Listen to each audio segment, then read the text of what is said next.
sehat? Sudah makan malam?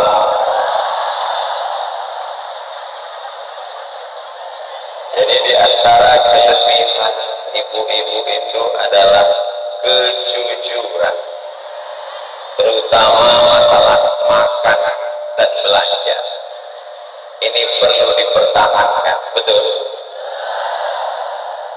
Kalau kita ketemu ada anak kecil umur 6 tahun sudah hafal Quran, saya datang menemuinya di hotel karena teman saya ngasih tahu ada anak kecil umur 6 tahun kelas 1 SD hafal Quran, jilbabnya panjang, anaknya baik.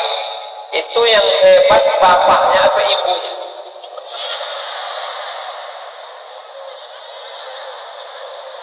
Betul jawabannya. Jadi waktu saya tanya, anak ini kok bisa hafal Quran umur 6 tahun? Pak, Bu, katanya ibunya sejak dalam kandungan sudah membacakan anak itu Al-Quran. Bapaknya pergi pagi pulang petang lembur, dan banyak sekali bapak-bapak yang gak pulang-pulang, namanya Pak Boy. Kalau kita ketemu di pinggir jalan ada anak umur 5 tahun, rambutnya pirang, matanya biru, lipstiknya tebal, matanya sebelah hijau sebelah biru, kira-kira yang masangkan make up ini bapaknya atau ibunya? Begitulah pengaruh ibu yang luar biasa. Anak bisa jadi penghafal Quran, anak bisa jadi artis mendadak. Kalau sudah ibunya baik, anak insya Allah baik. Tapi kalau bapaknya baik, anak belum tentu baik. Betul? Buktinya mana? Bapaknya baik, Nabi, namanya Nabi Nuh alaihissalam, tapi ibunya tidak baik, maka lahirlah anak durhaka, namanya Kan'an. Bapaknya jahat, namanya Azar, pabriknya berhala, tapi ibunya baik, namanya Umailah, maka lahirlah seorang anak yang baik jadi nabi, namanya Ibrahim alaihissalam. Itu model contoh. Tapi nanti kalau anaknya di rumah nakal, jangan salahkan bapaknya.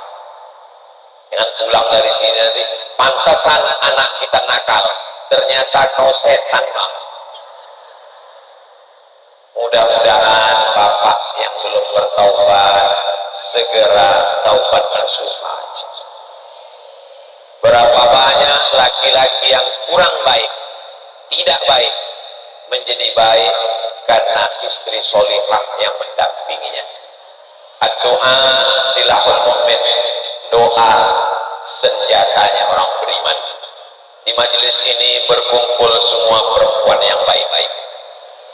Insan Cita Indonesia, wanita solawat Indonesia, ketua penggerak PKK Kota Pati, Muslimat Al Khairat, Muslimat Nahdlatul Ulama, Dewan Dakwah Muhammadiyah. Tak dapat saya sebutkan satu persatu, nanti sampai subuh baru selesai.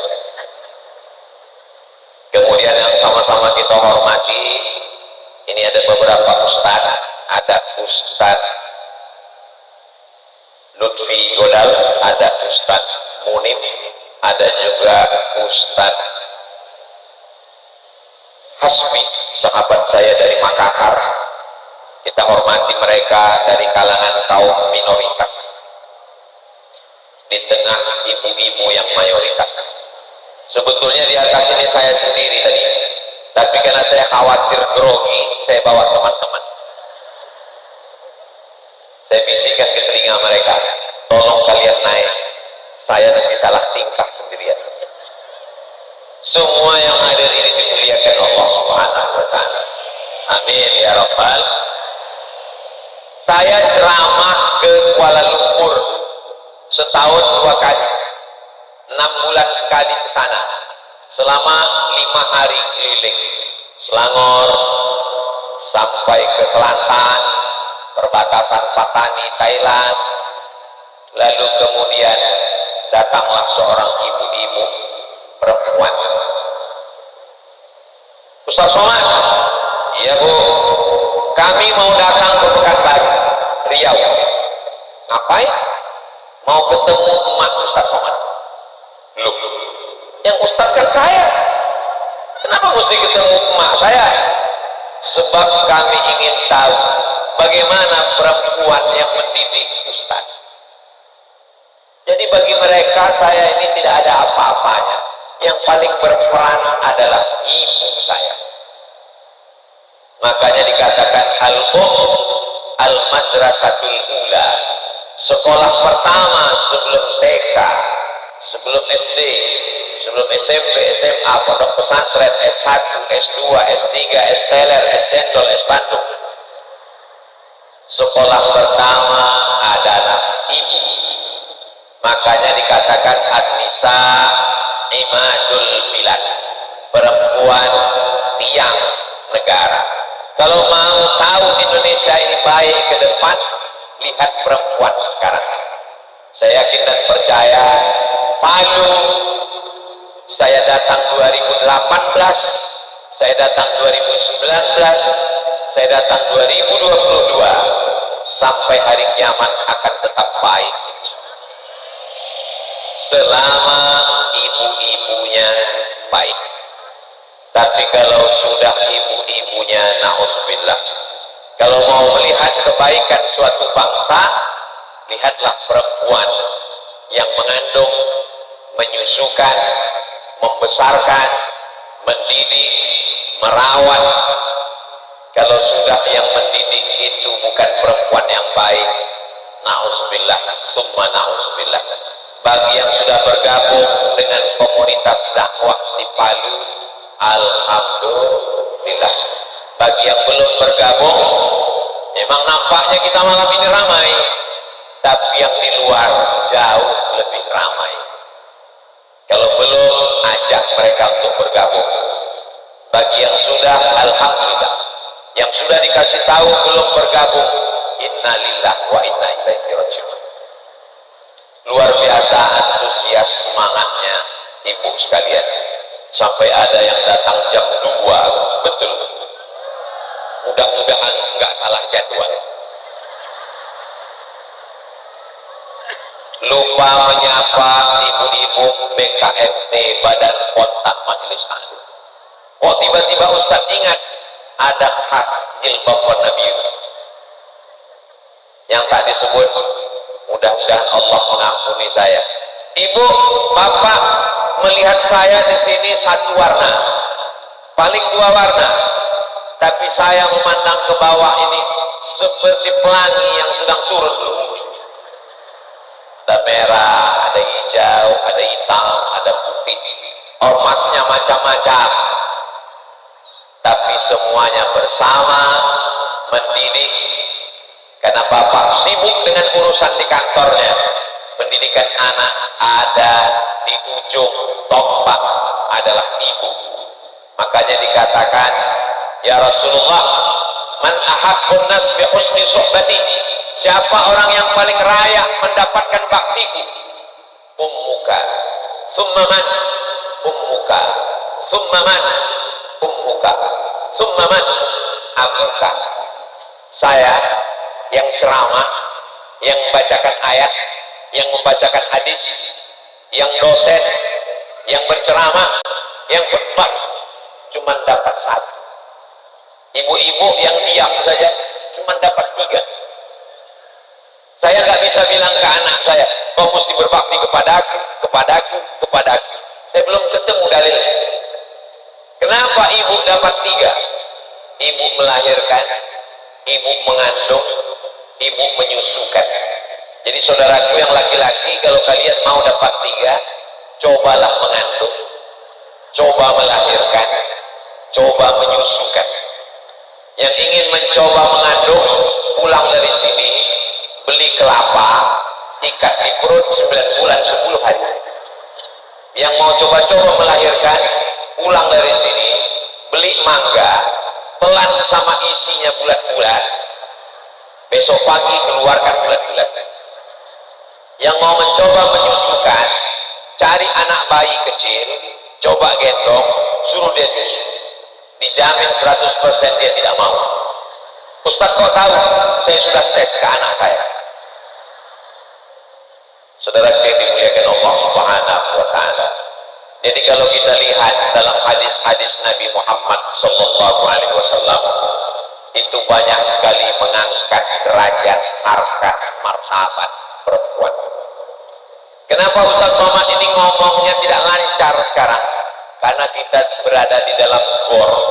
Jadi suara saya ini agak sedikit bergema. Jadi saya ngomongnya mesti kata-katanya dipotong. Karena kalau saya cepat, nanti ibu nggak dengar jelas seperti kumur-kumur.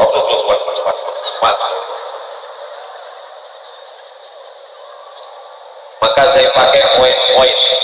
Poin yang pertama, ketika Nabi Muhammad Sallallahu Alaihi Wasallam Isra dan Mi'raj, dia masuk ke dalam surga, dia menoleh ke belakang, yang dia lihat adalah perempuan, bukan laki-laki. Jadi yang masuk surga pertama kali memang laki-laki, karena dia Nabi Muhammad Sallallahu Alaihi Wasallam. Tapi di antara umatnya yang masuk surga duluan bukan ustaz, tapi yang masuk surga saat Nabi menoleh ke belakang, dia lihat adalah perempuan. Ketika Nabi bertanya, siapa kamu? Kenapa kamu bisa masuk surga setelah aku? Perempuan itu menjawab, aku adalah perempuan yang menjaga anak yatim, membesarkan dan mendidiknya. Tapi ibu tidak menunggu anak ibu jadi yatim baru mendidik. Didiklah mereka dengan pendidikan yang baik. Didiklah mereka dengan pendidikan yang mengajarkan akidah Ahlus Sunnah wal Jamaah, fikih, bermazhab dan berakhlakul karimah. Saya malam ini berceramah di Palu, tadi sore berceramah di Sigi, sebelum Sigi di pesantren Insan Cita Indonesia, sampai hari Ahad siang baru saya pulang ke Pekanbaru Riau. Maka sampai mati saya ceramah, pahalanya sampai ke almarhumah ibu saya, mengandung, membesarkan, mendidik saya, mengajarkan saya. Memang ayah saya dapat juga, tapi ibu kesempatannya lebih besar daripada laki-laki. Mau jenderal bintang 4, mau profesor doktor, mau habaib alim dan ulama, maka sesungguhnya laki-laki yang hebat-hebat itu semuanya lahir dari rahim perempuan. Betul? Sampai sekarang bencong belum bisa melahirkan. Mohon maaf, jangan tersinggung, keceplosan. Yang kedua, man ala salasa banatin, siapa yang membesarkan 3 anak perempuan, fa'addabahunna, dia didik dengan baik, wa zawwajahunna, dia nikahkan dengan orang baik-baik, wa ahsana ilaihinna, dia buat baik sampai mati meninggal dunia, falahul jannah, maka surgalah baginya. Siapa yang punya 3 anak perempuan, dididik dengan baik, diberi makan dengan yang halal, dibesarkan dengan pendidikan yang baik, nikahkan dengan orang baik, buat baik sampai mati, surga baginya. Kenapa? Karena 3 anak perempuan ini akan melahirkan anak cucu yang menjadi pelanjut tongkat estafet perjuangan umat dan bangsa di masa akan datang. Jadi bagi ibu yang baru punya anak 2 perempuan, tambah 1 lagi, itu adalah tiket menuju surga Allah Subhanahu wa Ta'ala. Mendidik ini bukan cuma sekedar mendudukkannya di pelaminan.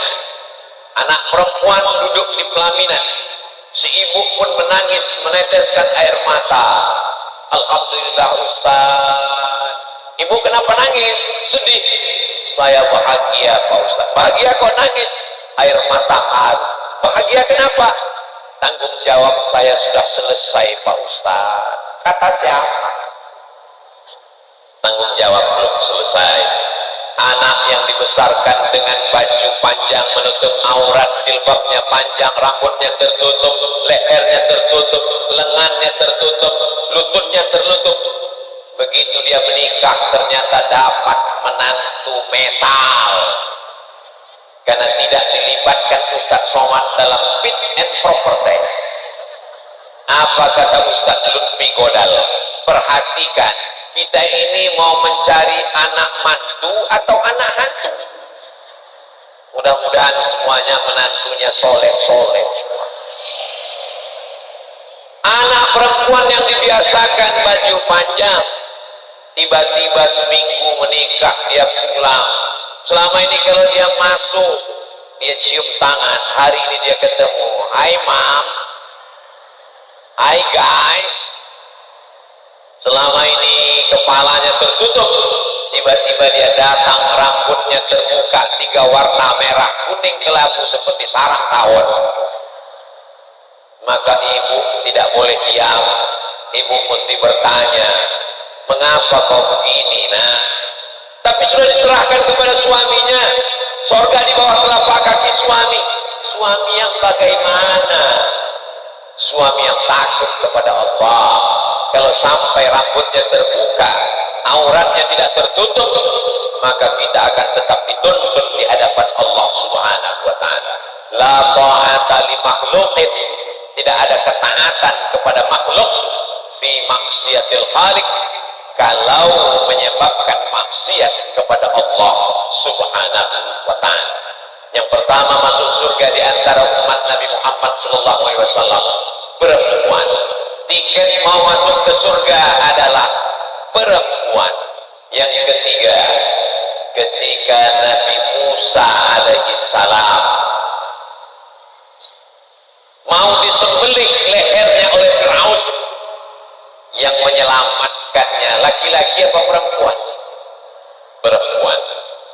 Yudzabihuna abna'ahum, anak laki-laki disembelih.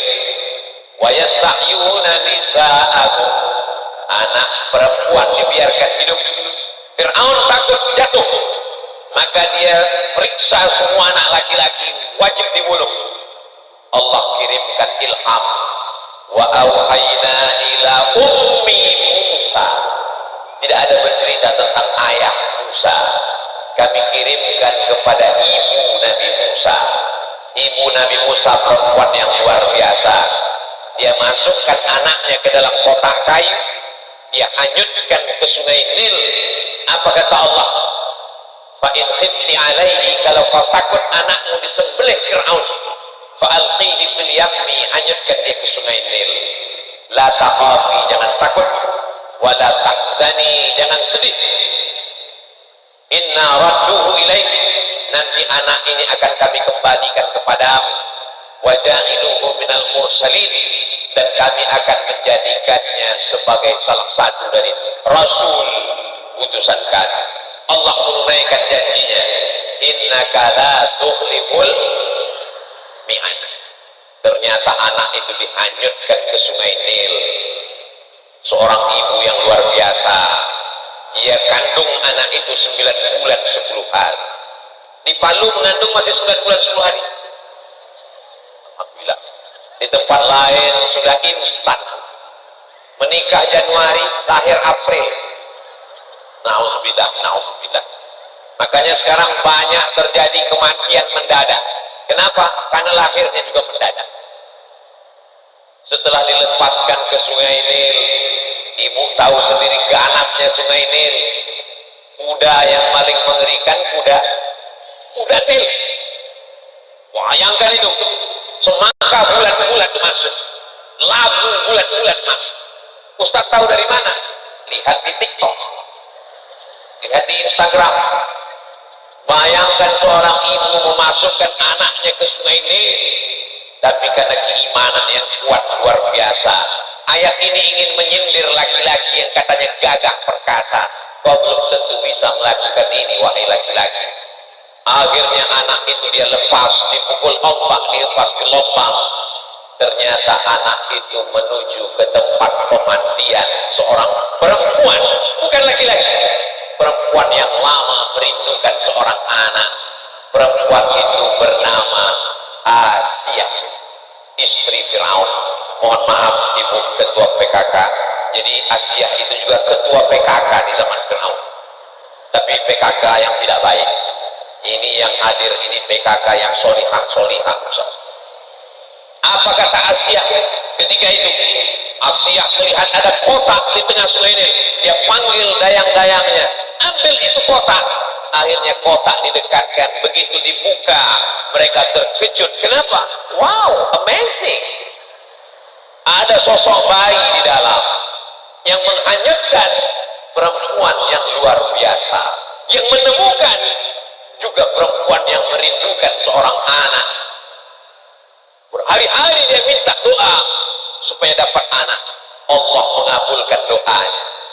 Tidak muntah, tidak hamil, tidak mengandung, tidak melahirkan, tapi dapat anak seorang nabi.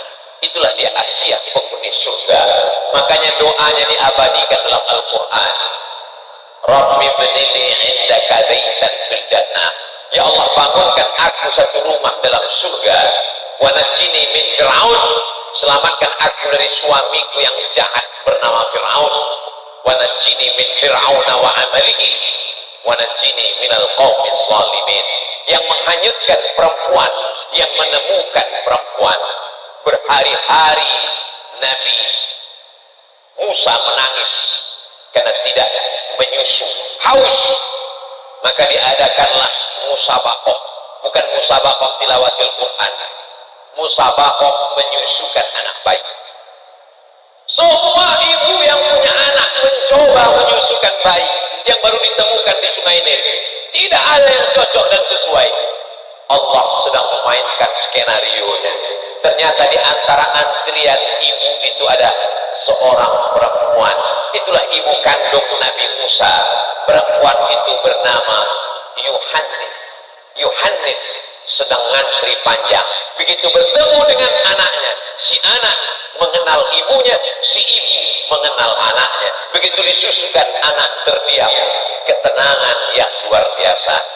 Makanya ada seorang perempuan meninggal dunia, lalu kemudian jantungnya operasi cangkok jantung, diambil cangkok si ibu jantungnya, dipasangkan ke jantung seorang perempuan. Si anak ini menangis karena ibunya meninggal. Hari berganti, musim berubah, tiba-tiba si perempuan tadi datang ingin berterima kasih kepada keluarga. Begitu dipegangnya, anak itu terdiam. Padahal perempuan yang berbeda. Kenapa diam? Ada kontak batin jantung antara anak kandung dengan ibu kandung yang tak dapat dipisahkan oleh tubuh, tak dapat dipisahkan oleh suku, tak dapat dipisahkan oleh agama. Begitulah ikatan emosional ibu yang luar biasa.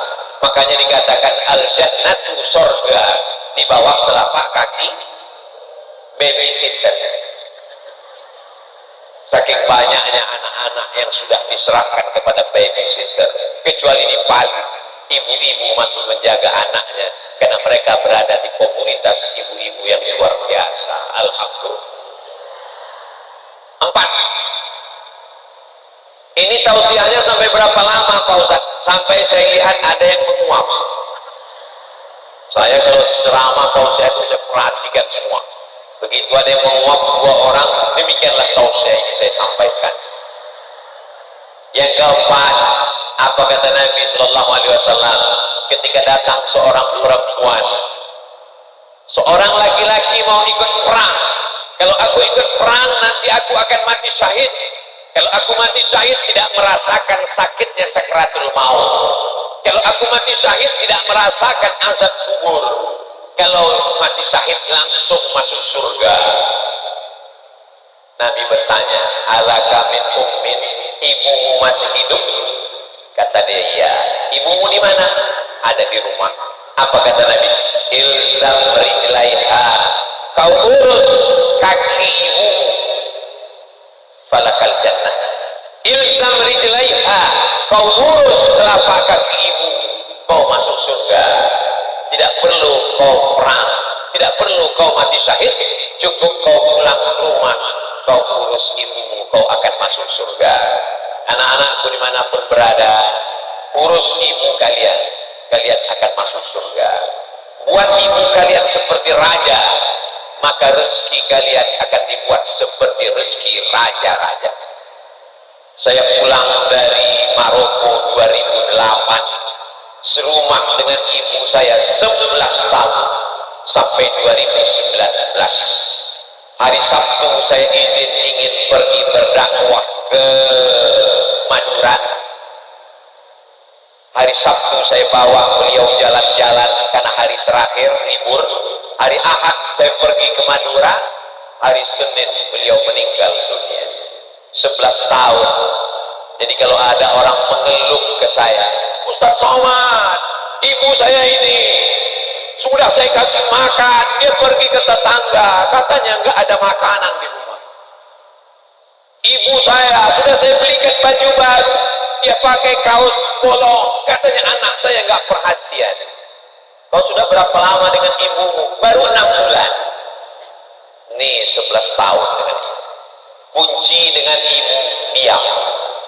Kalau dia ngomong, diam. Kalau dia marah, diam. Kalau dia berhenti, tanya lagi. Ada lagi tambahan, Ma? Saya tidak kaya, saya tidak hebat, tapi tidak terlalu susah untuk menjalani hidup. Saya manusia biasa saja. Banyak yang lebih cerdas, banyak yang lebih pintar, banyak yang lebih sukses. Tapi apa yang saya alami hari ini, saya yakin adalah doa dari ibu saya. Dan ketika dia meninggal dunia 18 Maret 2019, saya pikir hidup saya sudah berakhir. Ternyata doanya tetap berjalan walaupun sudah meninggal dunia. Maka saya buat yayasan Hajjah Rohana, ibu saya sampai hari ini berjalan, pondok pesantren, santunan yatim, fakir miskin, duafa, membangun masjid, bahkan rumah pun saya buat besar-besar di depan pintu, rumah oma, karena kami orang Melayu memanggil emak itu oma. Walaupun dia sudah meninggal, saya tetap merasa masuk ke rumah ibu saya, dan saya tidak menempati rumah itu. Rumah itu hanya untuk menyambut tamu, supaya pahalanya mengalir sampai hari kiamat. Begitulah tak putusnya. Kenapa Ustaz lakukan ini? Karena Nabi mengatakan, kau urus telapak kakinya, maka kau akan mendapatkan surga. Yang masih hidup ibunya, jangan tunda besok pagi. Pulang malam ini, belikan makanan kesukaannya, belikan pakaian, belikan kain. Dulu kalau saya pulang tausiah, ada jamaah yang ngasih cincin untuk saya, bukan untuk dia. Saya tunjukkan, Mak, bagus gak cincinnya? Oh, bagus sekali. Pasang dulu, Mak. Cantik cincin kau ini ya, untuk mengambil barokah. Begitulah yang dimaksud Nabi SAW. Kalau dia sudah meninggal dunia, maka senangkanlah hatinya. Datang saat, ya Rasulullah, ummi matat, ibu saya sudah meninggal dunia. Apa atau sadaqtu anha? Kalau saya bersedekah, apakah pahalanya sampai? Kata Nabi, tasaddaq, bersedekahlah, pahalanya sampai. Ayu sadaqatu afdal? Apa sedekah yang paling afdal? Kata Nabi, sahyul ma, memberikan air minum. Saat menggali sumur, sumurnya dia wakafkan, mengalir sampai hari kiamat. Tapi di Palu tidak perlu lagi sedekah air, karena sungainya sudah melimpah air. Hujan tadi malam, Masya Allah, tabarakallah, bersedekah batu bata, semen, kerikil, AC, kipas angin, kosen pintu, bangunkan masjid. Itu yang akan menolong di hadapan Allah. Mudah-mudahan Allah limpahkan rezeki supaya kita bisa berbakti pada ibu, insya Allah. Amin. Sudah muncul pertanyaan. Masya Allah, tadi saya tegak di sini jam 8:30. Sekarang sudah jam 9.40. Rupanya udah 40 menit saya tegak berdiri. Saya lanjutkan dulu sampai 7. Nanti setelah 7 baru saya jawab pertanyaannya. Yang kelima, ada orang tidak jumpa dengan Nabi, tidak perang dengan Nabi, tidak sholat dengan Nabi, tapi sahabat Nabi disuruh minta doa kepada dia. Kata Nabi, ada seorang laki-laki di Yaman, sekarang dia sedang berada di Yaman, nanti setelah aku meninggal dia datang kemari, kalian sahabatku minta doa sama dia, doanya makbul. Sahabat heran, kami yang perang dengan engkau, kami yang sholat dengan engkau, kenapa doa dia lebih makbul? Nanti setelah dia datang kalian baru tahu. Nabi meninggal baru dia datang. Ternyata dia adalah Uwais Al-Qarni. Kenapa dia tidak datang menemui Nabi? Karena dia menggendong ibunya, menjaga sampai akhirnya dia datang ke tanah suci Makkah. Dari Yaman ke Makkah menggendong ibunya. Andai kita gendong ibu kita dari Palu ke Makkah, belum tentu kita dapat menembus sekali teriakannya saat melahirkan, sekali jeritannya saat kulitnya robek. Saya tidak ceritakan bagaimana sakitnya mengandung dan melahirkan. Nanti kalau saya ceritakan ibu-ibu nggak ada yang percaya. Macam pernah aja Ustaz Somad. Tapi ibu itu diceritakan dalam Quran, wahnan ala wahnin, lemah di atas lemah. Masuk surga, dikabulkan doa karena seorang ibu. Kalah bertemu dengan Nabi hanya dengan menjaga seorang ibu. Yang keenam, ya Rasulullah, ya Allah, ya Rabb, nanti kalau aku masuk surga sama siapa? Kata Nabi Musa alaihissalam. Kata Allah, kau pergi ke pasar, nanti di pasar kau akan menemukan seorang tukang daging, dialah yang masuk surga bersamamu. Sampai di pasar Nabi Musa melihat ada tukang daging. Dia heran, masa tukang daging ini yang masuk surga bersamaku? Bukan ulama, bukan mujahid, bukan orang mati syahid yang masuk surga bersama Nabi Musa, tukang daging. Nabi Musa penasaran, dia ikuti si tukang daging.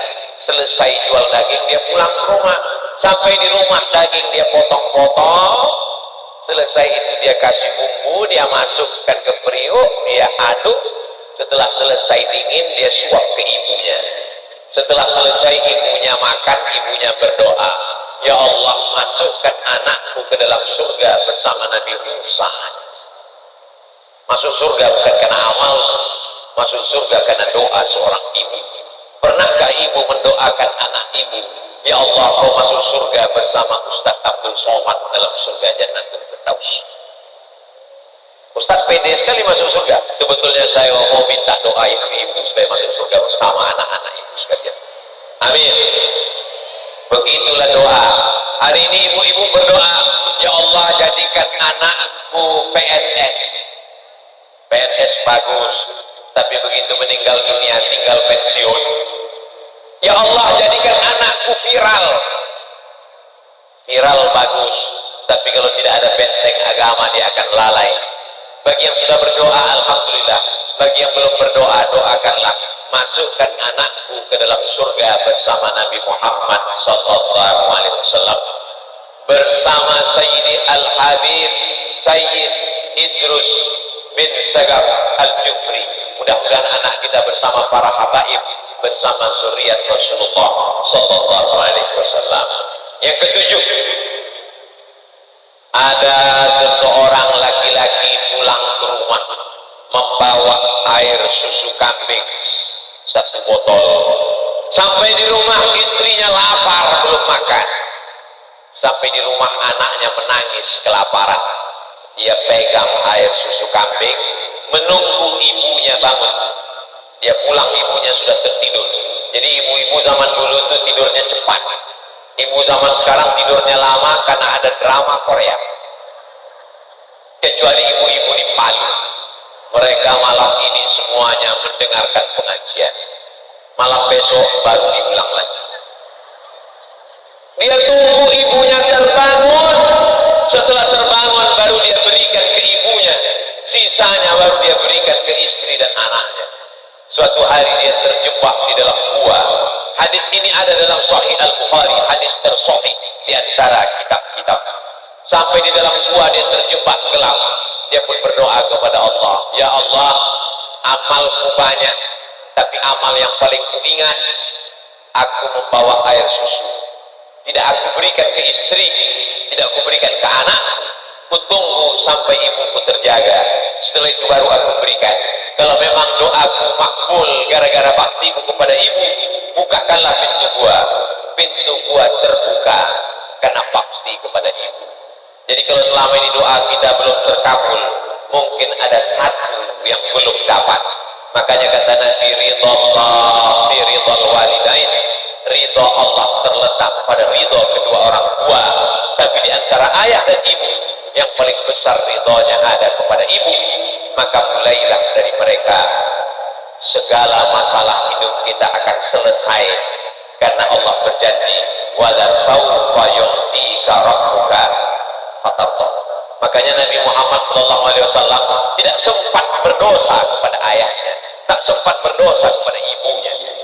2 bulan dalam kandungan meninggal ayahnya, 6 tahun meninggal ibunya. Maka di antara kehebatannya tidak ada durhaka. Kita yang sudah sempat durhaka, pulang dari sini, bahagiakan dia, senangkan hatinya. Prinsipnya satu, kalau belum bisa membahagiakan, paling tidak jangan menyusahkan.